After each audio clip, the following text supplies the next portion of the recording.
Question number 1, Mahavir में कौन सा समास है? तो प्यारे साथी आपसे पूछा गया है कि महावीर में कौन सा समास है? द्वंद्व समास है, कर्मधारय समास है, बहुव्रीहि समास है या तत्पुरुष समास है? तो प्यारे साथी आपको बताना है कि महावीर में कौन सा समास है। तो महावीर में बहुव्रीहि समास है, यानी आपका आंसर क्या हो जाएगा? सी ऑप्शन राइट हो जाएगा। महावीर जो है वो हनुमान को कहा जाता है, इसीलिए यहाँ पर पद पहला भी प्रधान नहीं है, दूसरा भी नहीं है, किससे? तीसरे व्यक्ति की ओर संकेत कर रहा है, तो वहां पर कौन सा समास होगा? वो व्रीहि समास होगा। अगला क्वेश्चन देखते हैं क्या है। अगला क्वेश्चन है कि धनहीन में कौन सा समास है? तो प्यारे साथी आपको बताना है कि धनहीन में कौन सा समास है। द्वंद्व समास है, कर्मधारय समास है, बहुव्रीहि समास है या तत्पुरुष समास है? तो धन से हीन यानी धनहीन, तो यहाँ पर जो समास है वो तत्पुरुष समास है, यानी आपका आंसर क्या हो जाएगा? डी ऑप्शन राइट हो जाएगा। नेक्स्ट क्वेश्चन की ओर बढ़ते हैं। अगला क्वेश्चन है कि अ और ई ए स्वर संधि के किस भेद को व्यक्त करता है? तो अगर आपको देखा गया है कि अ और ई मिलकर क्या बनाते हैं? ए बनाते हैं, तो ये किस संधि को व्यक्त करते हैं या किस संधि के भेद है आपको बताना है। दीर्घ संधि का, गुण संधि का, वृद्धि संधि का या एण संधि का? तो प्यारे साथी आपको बताना है कि अ और ई मिलकर ए बनाते हैं, यानी ये सिर पर इस तरीके से मात्रा बनाते हैं, तो वहां पर देखो दीर्घ संधि तो होगी नहीं, वहां पर कौन सी संधि होगी? गुण संधि होगी। वृद्धि संधि में तो देखो मात्राएं बढ़ जाती हैं। इसमें गुण संधि में देखो एक ही और ओ की मात्रा होती है, और वृद्धि संधि में अय और औ की मात्राएं होती हैं, ये बात ध्यान रखनी है। तो यहाँ पर आपका आंसर क्या हो जाएगा? बी ऑप्शन राइट हो जाएगा। क्वेश्चन नंबर 4 कह रहा है कि निम्नलिखित शब्दों में से किसमें विसर्ग संधि है? आपसे पूछा गया कि इनमें से आपको बताना है किसमें विसर्ग संधि है। अंत एवं, नरेंद्र, सज्जन या सदैव?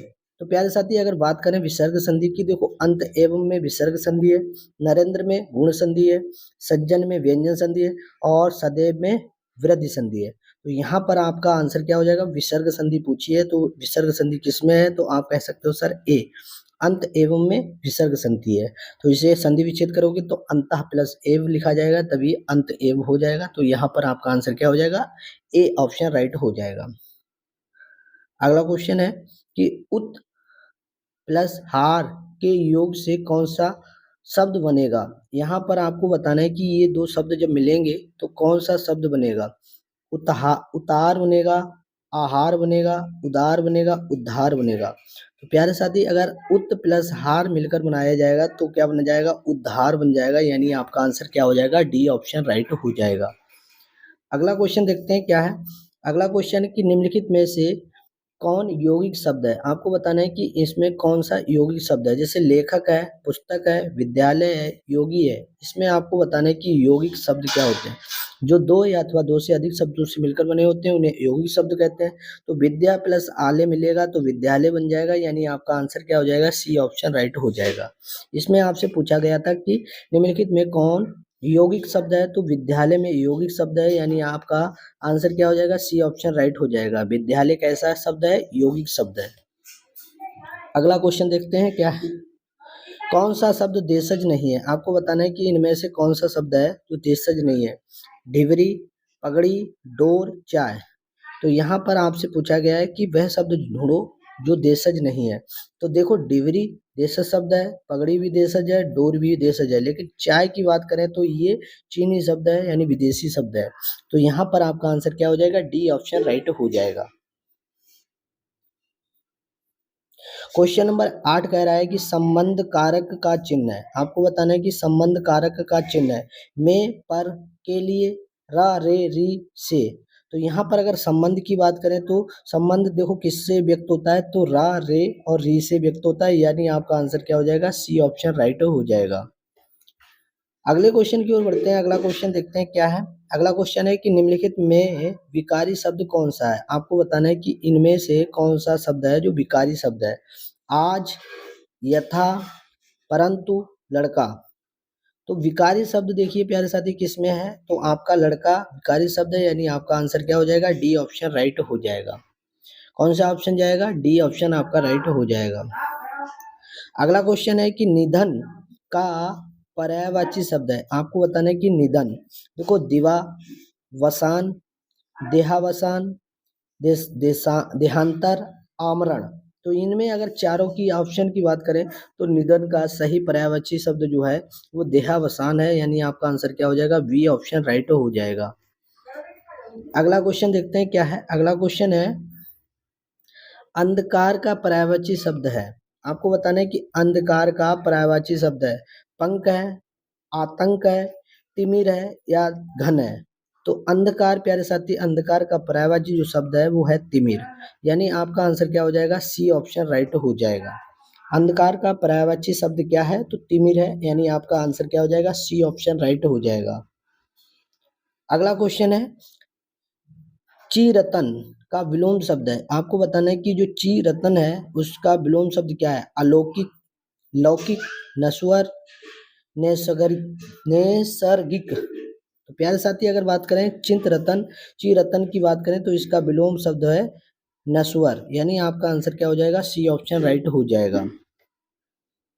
अगला क्वेश्चन देख लेते हैं। अगला क्वेश्चन है कि ब्रह्म का विलोम शब्द क्या है। ब्रह्म का विलोम शब्द जीव है, माया है, जगत है या अज्ञान है। तो ब्रह्म का विलोम शब्द प्यारे साथी आपको बताना है क्या है, तो जीव है। ब्रह्म का विलोम शब्द क्या है, जीव, यानी आपका आंसर क्या हो जाएगा, ए ऑप्शन राइट हो जाएगा।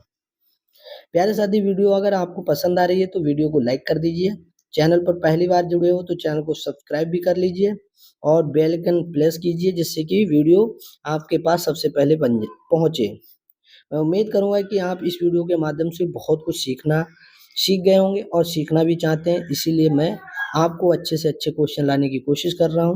मैं उम्मीद करूंगा कि आपका सिलेक्शन हिंदी में किसी भी वजह से ना रुके, इसीलिए डटे रहिए, लगे रहिए और हमारे साथ एक एक क्वेश्चन की तैयारी करते चलिए। अगला क्वेश्चन देखते हैं क्या है। अगला क्वेश्चन, जो बहुत बातें करता हो तो उसे क्या कहते हैं, वधिर कहेंगे, बहुज्ञ कहेंगे, बहुवचनीय कहेंगे, बहुभाषी कहेंगे। तो जो बहुत बातें करता है उसे क्या कहते हैं, तो प्यारे साथी उसे कहते हैं बहुभाषी, यानी बहुत सारी भाषाओं में बात करता है तो इसीलिए बहुभाषी हो जाएगा। तो यहाँ पर आपका आंसर क्या हो जाएगा, डी ऑप्शन हो जाएगा। अगला क्वेश्चन देखते हैं क्या है। अगला क्वेश्चन है सत्य और अहिंसा का डैश डैश डैश संबंध है। तो यहाँ पर खाली स्थान पर क्या आएगा, भीषण आएगा, विकट आएगा, घनिष्ठ आएगा, निकट आएगा। तो आपको पता है सत्य और अहिंसा का घनिष्ठ संबंध है, तो यहाँ पर आपका आंसर क्या हो जाएगा, सी ऑप्शन राइट हो जाएगा। क्वेश्चन नंबर 16 है चिकना घड़ा होना का तात्पर्य है। आपको बताना है कि जो चिकना घड़ा है इसका सही तात्पर्य क्या है, यानी सही अर्थ क्या है। चिकना होना, समृद्ध होना, निर्लज्ज होना, भयभीत होना। तो अगर बात करें चिकना घड़ा होना का तात्पर्य की बात करें तो वहां पर आपका आंसर क्या हो जाएगा, निर्लज्ज होना, यानी किसी भी प्रकार का कोई वो ना होना। तो निर्लज्ज यानी लाज है नहीं है, तो निर्लज्ज का मतलब होता है चिकना घड़ा होना। तो यहाँ पर आपका आंसर क्या हो जाएगा, सी ऑप्शन राइट हो जाएगा। अगला है करुण रस का स्थायी भाव आपसे पूछा गया है कि क्या है। करुण रस का स्थायी भाव रति या प्रेम, उत्साह, शोक, निर्वेद। तो करुण रस का स्थायी भाव अगर बात करें तो शोक है, यहाँ पर आपका आंसर क्या हो जाएगा, सी ऑप्शन राइट हो जाएगा। रति या प्रेम की बात करूं तो ये श्रृंगार रस का है, तो आपको ध्यान रखना है ये श्रृंगार रस का है। उत्साह की बात करूं तो ये वीर रस का स्थायी भाव है।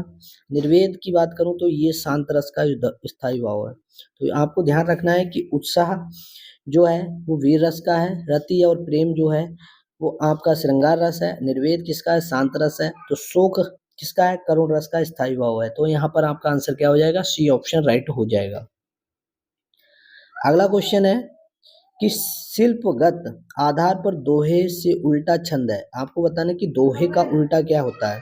तो देखो दोहा में प्रत्येक चरण में पहले अगर बात करें पहले और पहला चरण और तीसरे चरण में आपकी मात्राएं कितनी होती हैं, आपको पता है 13 मात्राएं होती हैं। दूसरे और चौथे चरण में कितनी होती हैं, 11 मात्राएं होती हैं। तो ये आपका दोहा में होता है।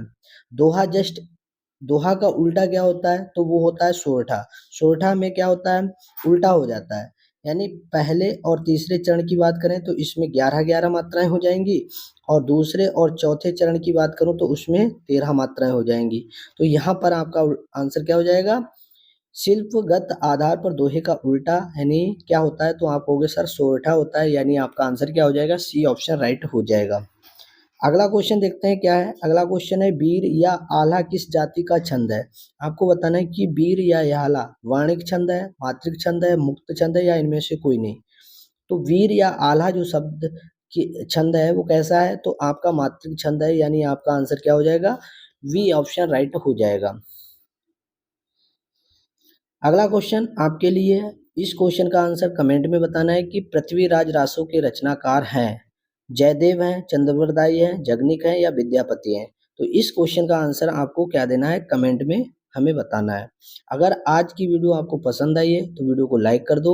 चैनल पर पहली बार जुड़े हो तो चैनल को सब्सक्राइब जरूर कर लीजिए, क्योंकि आप हमारे साथ हैं, हम आपके साथ हैं, और इसी तरीके से क्रम चलता रहा तो एक दिन हम आपको ऐसा बना देंगे जिससे कि आप उम्मीद नहीं करेंगे। इसीलिए डटे रहिए, लगे रहिए और हमारे साथ जुड़े रहिए।